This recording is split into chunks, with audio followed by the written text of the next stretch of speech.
After 2 minutes, carrots, celery, onions, into the batter. Into the batter.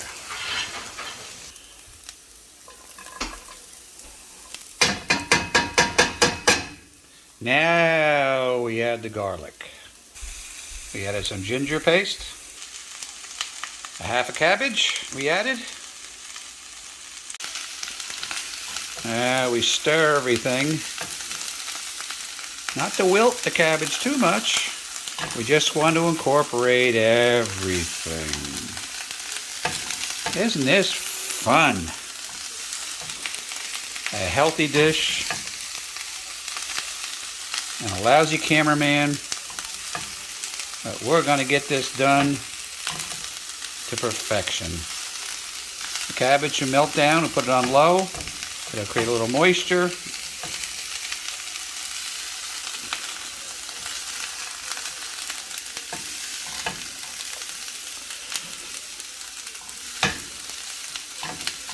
We don't want to add salt too soon because that'll make the cabbage too runny and too watery. We want to make this a nice texture perfect meal.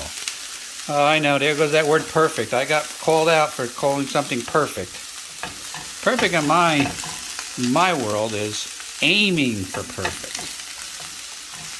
Nothing is perfect, we know that. Okay. After about a minute and a half of just cooking down that cabbage, now we're going to add the chicken.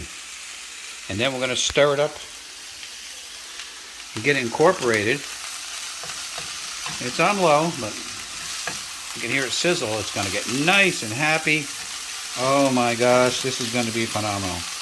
And just before we get done stirring this and before ready, we're going to add a little sesame oil.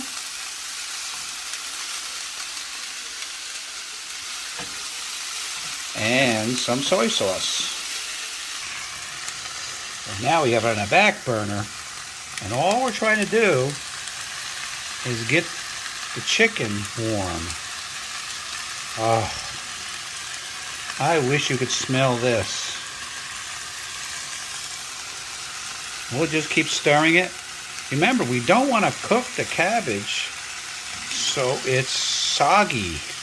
We want a crispy cabbage with a nice warm. These are leftover chicken breasts that we did in the sous vide a little while ago. So the breasts of the chicken are so tender to begin with and flavored perfect. I'm going to stop using that word perfect. People are going to send me to perfect school.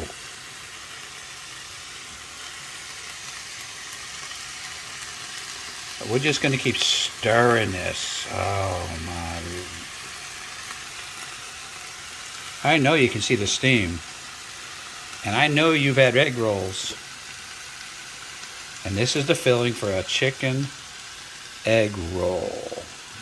Authentic. A lot of times you can do this and you can blanch the cabbage and the carrots and then put them in a cold bath and then wring out the moisture because you don't want soggy. And you know what? It's getting to a point where you could just smell it's almost done.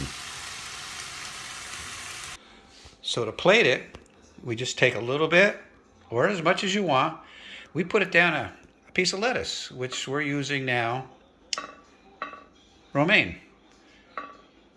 And then what we'll do is we will roll it.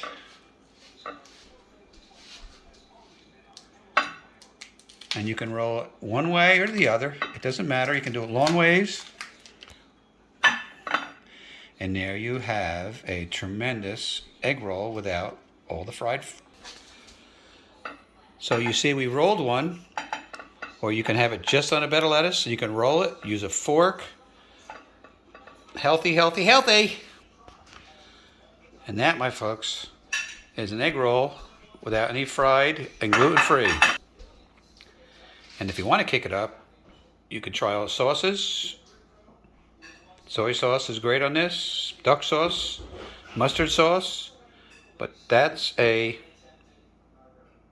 well, what do we call it? An egg roll. A naked egg roll. We're going to call this a naked egg roll.